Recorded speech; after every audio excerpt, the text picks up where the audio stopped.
Oke, kalau sebelumnya kita sudah berbicara tentang rute terpendek, spanning tree, aliran maksimum. Nah, di sini kita bicara masalah aliran biaya minimum. Berarti kita ingin mencari aliran biaya minimum dalam mengirimkan suatu, entah itu produk jadi atau barang setengah jadi atau material dari sumber ke tujuan. Jadi yang ingin kita minimumkan itu adalah aliran biayanya. Kalau sebelumnya kan eh, aliran kapasitas ya, kita berbicara tentang kapasitas yang maksimum dari satu busur ke busur lain dari sumber ke tujuan. Nah, kalau di sini aliran biayanya yang ingin kita minimumkan. Jadi kita dalam mengirimkan eh, aliran dari sumber ke tujuan itu ingin mengeluarkan biaya seminimum mungkin. Jadi masalah aliran biaya minimum ini memegang posisi sentral di antara model-model optimisasi jaringan. Karena ya penerapannya cukup luas, dapat dipecahkan secara efisien. Contohnya dengan distribusi barang ya. Contohnya salah satunya distribusi barang. Pasti ingin meminimumkan biaya, entah itu dari segi biaya. Biaya pun juga macam-macam ya. Entah itu dari biaya tetapnya, biaya variabelnya, biaya tetap dan biaya variabel juga bermacam-macam ya, tergantung uh, dari lokasi perusahaannya sendiri, dari perusahaannya sendiri seperti apa nih yang ingin diminimumkan, apakah dari segi jumlah pekerja yang mana juga pasti nanti ada biayanya kan untuk menggaji atau membayar dari pekerjanya atau penggunaan penggunaan kendaraan yang dipilih nantinya atau frekuensi pengiriman dan lain-lain. Intinya dalam masalah aliran biaya minimum yang ingin dicari, yang ingin dituju, yang ingin dicapai itu adalah bagaimana meminimumkan aliran biaya dalam mengirimkan atau mendistribusikan atau mengalirkan aliran atau kita sebut produk lah ya, produk barang jadi dari sumber ke tujuan. Salah satunya yaitu tadi dalam mendistribusikan barang ya dari sumber, bisa jadi itu dari pabrik atau dari pusat gudang ke retailer, atau bisa jadi dari pabrik ke gudang, gudang ke masing-masing retailer dan lain. Intinya dari sumber ke tujuan. Oke, kita masih berbicara di pemrograman linear ya, pemrograman linear untuk masalah jaringan yang kita bahas pada hari ini. Misalkan diberikan suatu jaringan berarah yang terdiri atas n simpul dan mencakup paling sedikit satu simpul sumber dan paling sedikit satu simpul tujuan. Kita punya variabel keputusan di sini adalah Xj. Xij ini yaitu adalah aliran yang melalui busur I, J. Ya, lalu ada notasi-notasi lainnya dalam masalah aliran biaya minimum. Kita punya CIJ, yaitu adalah biaya persatuan aliran yang melalui busur I, J. Kita punya UIJ, kapasitas maksimum, seperti pada masalah max flow kemarin ya, aliran maksimum. Kita punya BI, ini adalah aliran bersih atau net flow yang dibangkitkan pada simpul I. Nah, nilai BI ini tergantung dari ciri dari simpul I tersebut. Jika simpul I itu adalah simpul sumber, berarti BI-nya lebih dari 0. Jika BI-nya kurang dari 0, maka dia merupakan simpul tujuan.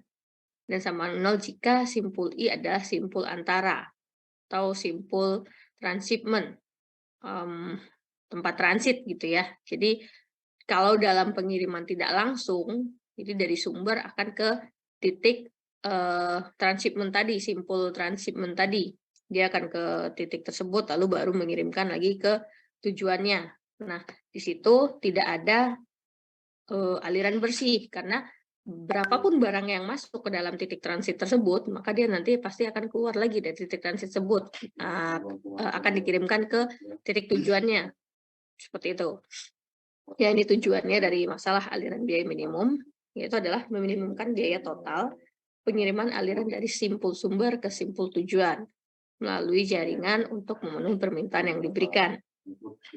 Sama kayak di transportasi ya, yang pernah kita bahas di transportasi, bagaimana mengirimkan sejumlah produk dari sumber ke tujuan sesuai dengan pasokan dan permintaan dari masing-masing titik tersebut, dari masing-masing sumber dan masing-masing tujuan.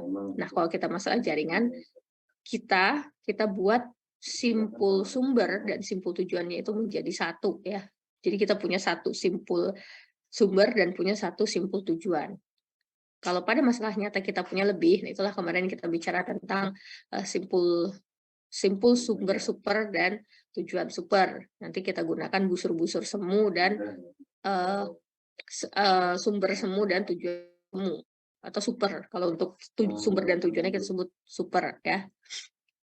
Oke, lalu kita punya model matematis. Tujuannya tadi minimumkan ya.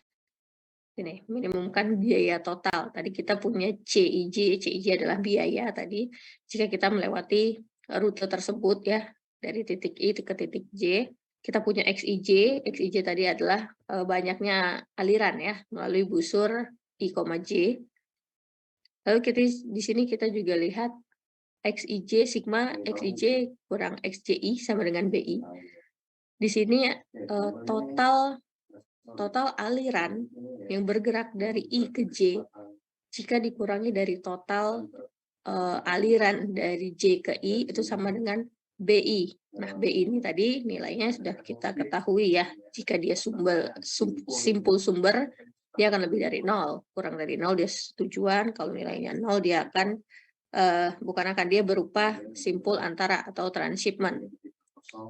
Dan untuk XIJ itu atau alirannya itu berada di antara rentang 0 dan UIJ. UIJ ini adalah kapasitas maksimal. Kapasitas maksimal yang dapat dikirimkan melalui busur I, J. Oke, lalu ada ciri solusi layak. Ciri solusi layak saat perlu aliran biaya minimum mempunyai solusi layak adalah sigma BI atau net flow-nya tadi, aliran bersihnya itu harus sama dengan 0. Yaitu aliran total yang dibangkitkan dari suatu simpul sumber sama dengan aliran total yang diterima pada simpul tujuan. Jadi berapapun aliran jumlah ya total keseluruhan aliran dari satu simpul itu sama dengan aliran total yang diterima.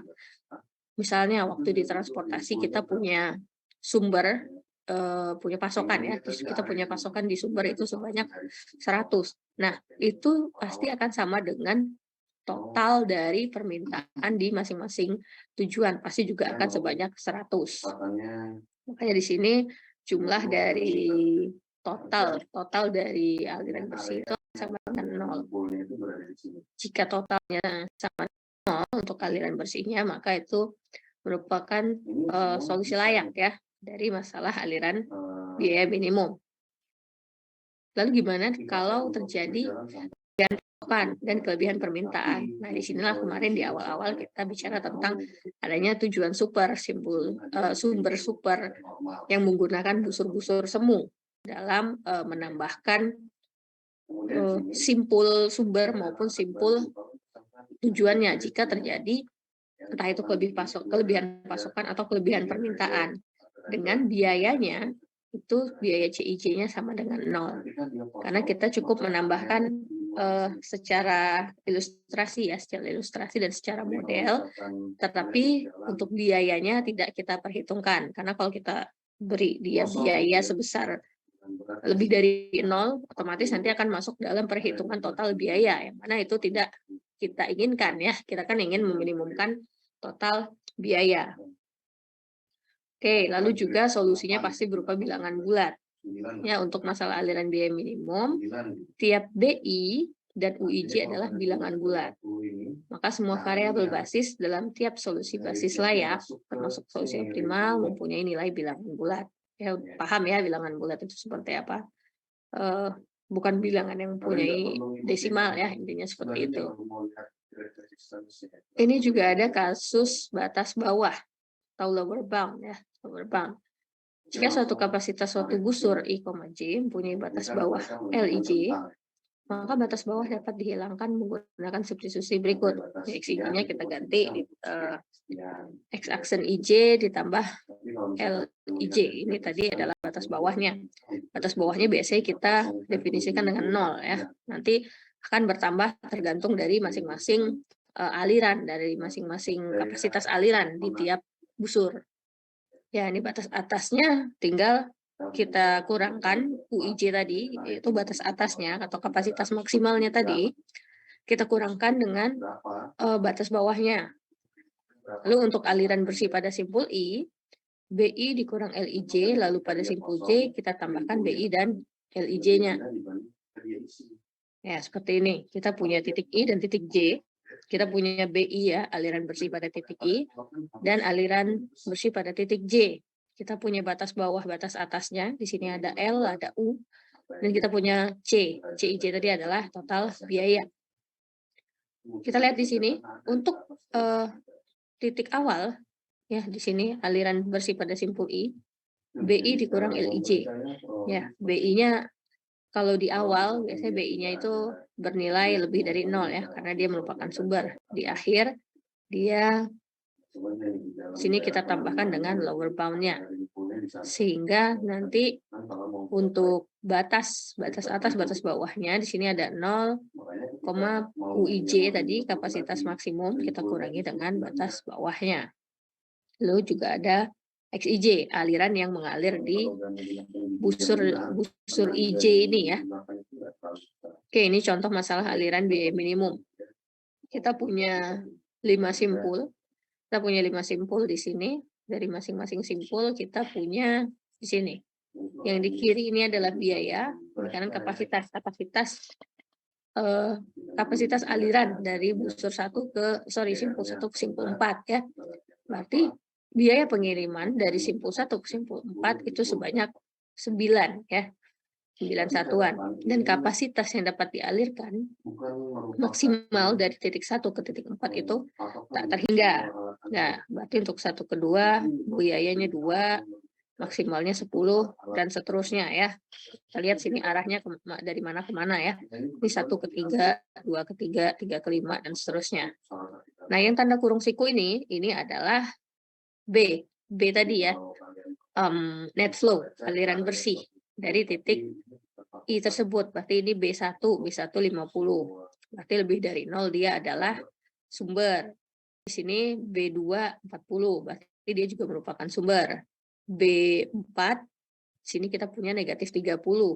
Kalau kurang dari 0 berarti dia adalah tujuan ya, si titik 4-nya tujuan.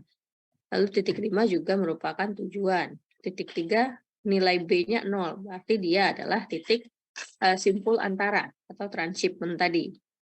Ya, ini untuk ilustrasi ya dari gambar jaringannya. Nah, ini kita buat matriksnya ya, matriksnya. Kemarin kita sudah belajar tentang matriksnya.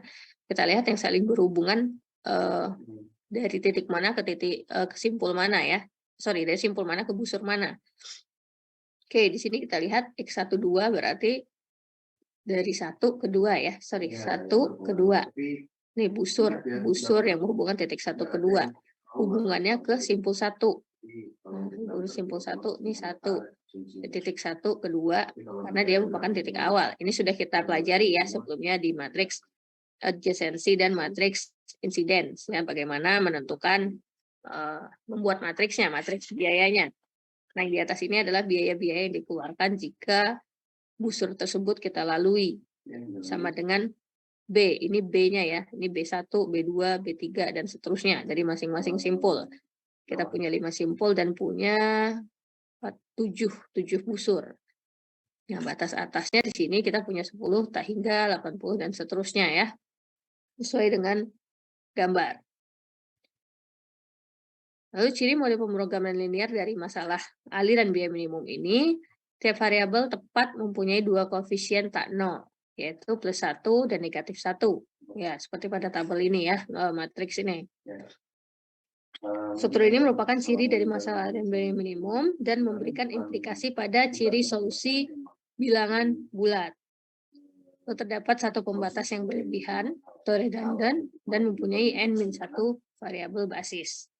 Oke, ini ada bentuk-bentuk khusus dari aliran biaya minimum. Ada transportasi, transshipment, penugasan, rute terpendek, dan aliran maksimum. Makanya tadi di awal dibilang untuk masalah aliran biaya minimum ini mempunyai cakupan yang luas. Nah, ini contoh ilustrasi untuk masalah transportasi. Di sini kita lihat di sebelah kiri yang punya lambang S, yang merupakan sumber semua ya.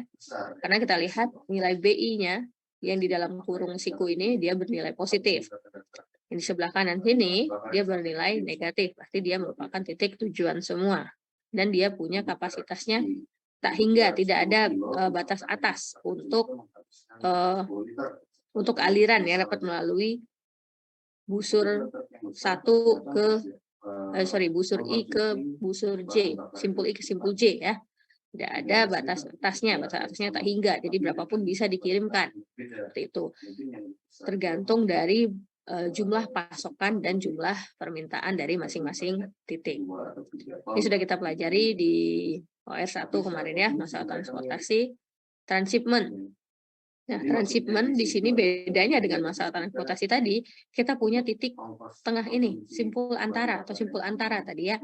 Nah, di sini bedanya ini kita sebut direct shipping gitu ya, pengiriman langsung.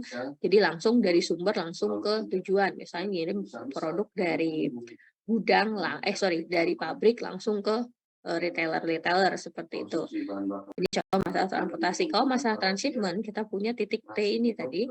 Titik antara ini pengiriman yang tidak langsung ya, pengiriman tidak langsung dari pabrik. Misalnya kita dari pabrik bisa kita singgahi, kita datangi dulu distribution centernya atau pusat distribusinya ya. Setelah itu baru kita kirimkan ke masing-masing titik permintaan atau retailer atau pasar atau apapun itu ke tujuannya gitu. Makanya titik transshipment ini atau simpul antara ini pasti akan bernilai 0. Ya, bernilai 0 untuk aliran bersihnya. Karena setiap barang yang masuk ke simpul antara ini pasti juga nanti akan keluar sebanyak jumlah yang sama untuk dikirimkan ke masing-masing tujuan. Oke, lalu ada masalah penugasan. Masalah penugasan juga sudah di OR1 ya. Jadi M ini mesin ya, mesin atau man atau operator. Jadi masing-masing mesin ini atau man atau operator ini ditugaskan untuk mengerjakan job ya atau pekerjaan. Jadi satu mesin hanya akan mengerjakan satu job. Begitu juga satu job hanya akan dikerjakan oleh satu mesin. Nah, untuk mesin atau resource-nya itu akan bernilai 1. Yang akan ditugaskan itu akan bernilaikan positif 1. Dan untuk pekerjaannya itu akan bernilai negatif 1. Ini untuk masalah penugasan. Ini masalah rute terpendek. Ya, rute terpendek sudah kita pelajari juga kemarin ya. Kita lihat juga dari masing-masing B-nya ya. Sini ada positif, yang ini negatif, berarti ini sumber tujuan. Rute terpendek kemarin kita contohnya cuma satu sumber dan satu tujuan. Kan ada beberapa titik-titik antara ya atau titik-titik persinggahannya. Lalu ada parameter-parameter di setiap busur. Di sini kita bicara tentang biaya ya dari setiap busur yang ada di dalam suatu jaringan ini. Dengan batas atasnya itu juga masih tak terhingga. Nah, bedanya kalau di sini untuk masalah aliran minimum, di sini kita kemarin kalau di aliran maksimum ya, kita ingin melihat jumlah total aliran yang dapat dikirimkan dari sumber ke tujuan ya, dengan masing-masing busur itu mempunyai kapasitas maksimum. Jadi setiap busur itu tidak akan melebihi kapasitas maksimumnya dari untuk yang dialirkan. Jadi aliran yang melewati masing-masing busur itu tidak akan melebihi kapasitas maksimum pada setiap busur tersebut. Ya, itu beberapa contoh dari masalah aliran biaya minimum. Oke, lalu masuk ke metode simplex jaringan. Nah, kalau kita di OR1 bicara tentang simplex, kita masih mengerjakan pemrograman linear yang sederhana ya. Masih bisa berupa 2 variabel, 3, 4 variabel dalam bentuk tabel ya. Kemarin sempat kita pelajari dalam bentuk tabel. Nah, untuk masalah jaringan, di sini kita bisa juga gunakan metode simplex ya, metode simplex untuk mencari solusi optimalnya. Untuk mencari solusi optimalnya. Langkah-langkahnya sama dengan metode simplex. Kita gunakan teknik batas atas atau upper bound teknik. Oke, ini langkah-langkahnya. langkah-langkah metode simplex jaringan kurang lebih sama dengan simplex pada umumnya ya. Cuma bedanya di sini kita nanti perubahannya pada ilustrasi ringannya seperti itu. Oke, langkah 0 kita tentukan solusi basis layak, solusi basis awal layak atau initial basis basic feasible solution untuk jaringan. Baru lanjut ke langkah 1. Kita periksa kondisi keoptimalan dari solusi. Jika solusi optimal berhenti, jika tidak lanjutkan ke langkah 2. Seperti apa kondisi optimalnya? Sama seperti simplex yang biasa ya, tergantung dari tujuan kita. Kalau kita kan berarti minimumkan, berarti nilai Z-nya harus seperti apa. Lalu tentukan busur atau variabel yang masuk basis. Ya, masih sama, ada yang masuk basis dan keluar basis. Ya, di sini tadi kita juga punya variabel X12, X23 ya tadi kalau nggak salah. Nah, itu yang kita sebut variabel atau busur. Dalam kasus jaringan, itu adalah busurnya. Berarti kalau X12 itu merupakan titik 1 ke titik 2 yang dihubungkan oleh busur. Dan X23 berarti titik 2 ke titik 3 dihubungkan oleh busur. Itu adalah variabel-variabelnya. Jadi variabel-variabel dalam masalah jaringan itu adalah busur-busur yang menghubungkan simpul ya. Itu nanti yang kita selesaikan dengan metode simplex. Kita nanti punya variabel yang masuk basis dan yang keluar basis. Umumnya sama dengan pengerjaan metode simplex sampai kita temukan solusi optimalnya.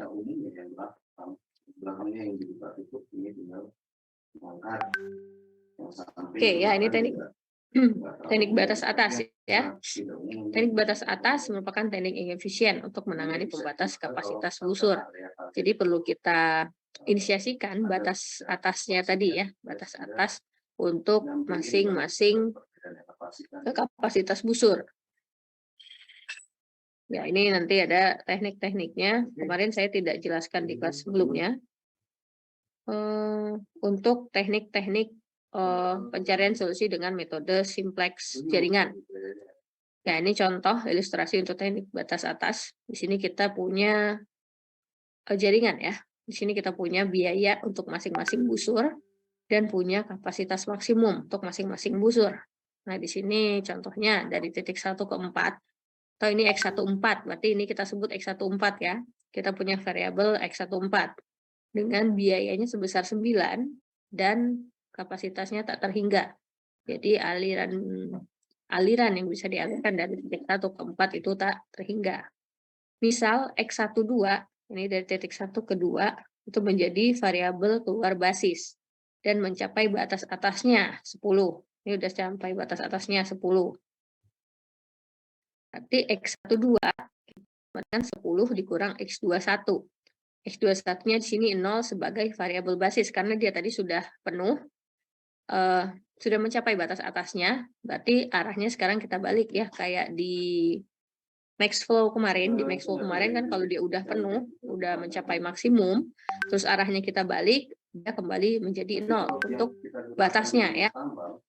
Dia menjadi non basis X21-nya. Ya, ini masih sama di tabel metode simplex. Ini nanti penjelasannya ya. Itu sekilas saja untuk metode simplex jaringan. Intinya sama, pengerjaannya sama dengan metode simplex biasa. Bedanya di variabelnya tadi ya. Kalau variabel simplex kan kita cuma punya satu variabel gitu ya misalnya. Ini kan kita punya busur ya. Variabel di sini kita berupa busur. Busur itu kan menghubungkan satu simpul ke simpul lainnya. Bedanya cuma di situ untuk metode simplex jaringan. Ya, ini ada hubungan solusi basis layak dengan pohon merentang. Lalu ya ini solusi basis layak awal untuk metode simplex jaringan. Lalu pengujian optimalnya, ini belum akan saya jelaskan hari ini.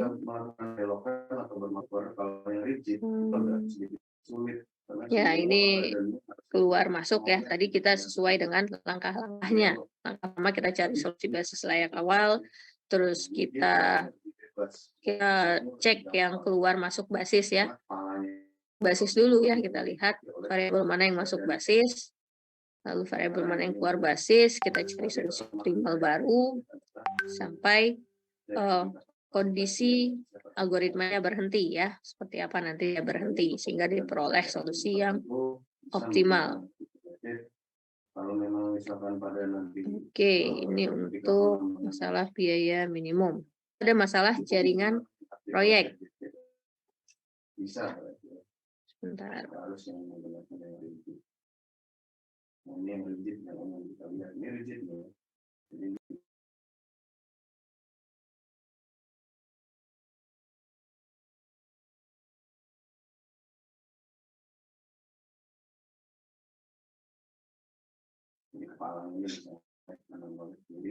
Kita lanjut ke masalah jaringan proyek. Nah, kalau kita ngomongin proyek kan berarti ada beberapa aktivitas ya, beberapa kegiatan yang ada dalam suatu proyek. Misalnya proyek pembangunan apa gitu, proyek pembangunan gedung olahraga misalnya, sport center yang sekarang lagi beritanya di Lampung ya, pembangunan itu misalnya. Nah, kenapa ini disebut jaringan? Jaringan kemarin kan kita definisi ya sebagai himpunan simpul dan himpunan busur yang saling terhubung ya. Nah, proyek ini kan berarti kita punya simpul-simpulnya berupa kegiatan-kegiatannya atau aktivitas-aktivitasnya ya dari masing-masing kegiatan tersebut lah dalam suatu proyek yang saling dihubungkan oleh kegiatannya nanti ya.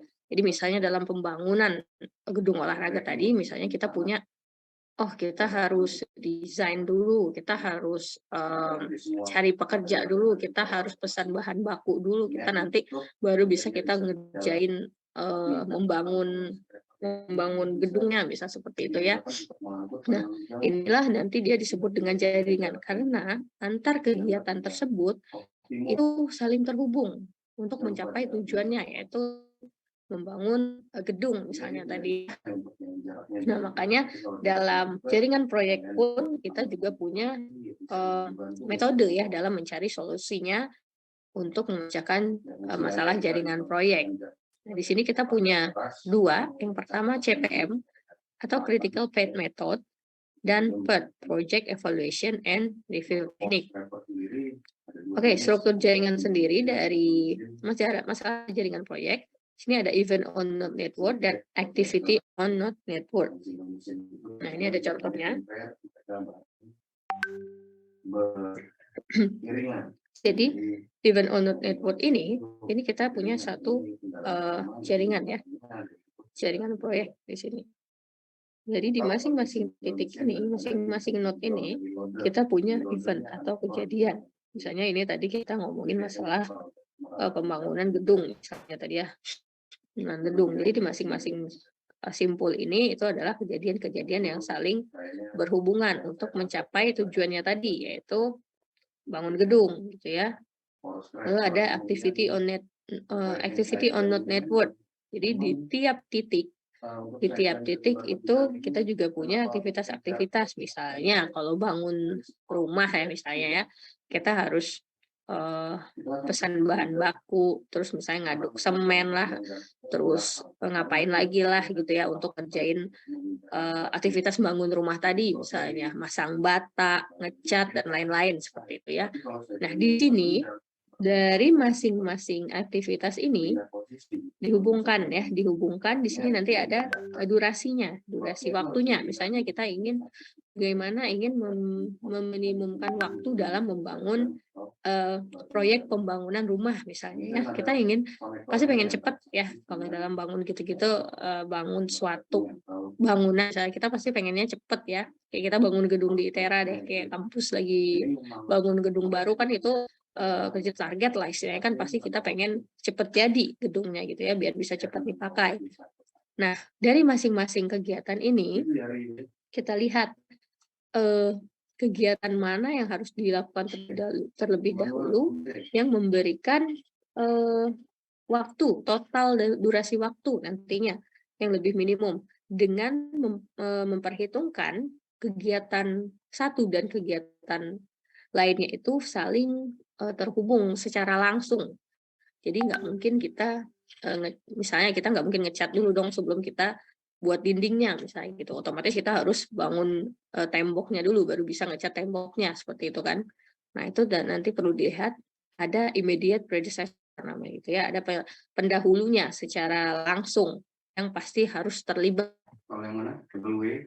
Oke, ini pembentukan jaringan untuk event on node network. Oke, jaringan proyek merupakan deskripsi grafis ya. Jadi secara grafis ya kita melihat keterkaitan antar satu event ke event lainnya dalam suatu project atau dalam satu proyek. Jadi suatu rencana yang memperlihatkan hubungan antar semua kegiatan yang diperlukan untuk menyelesaikan suatu proyek. Nah, disinilah kita lihat, jadi kita punya suatu proyek, kita punya beberapa kegiatan untuk menyelesaikan proyek tersebut.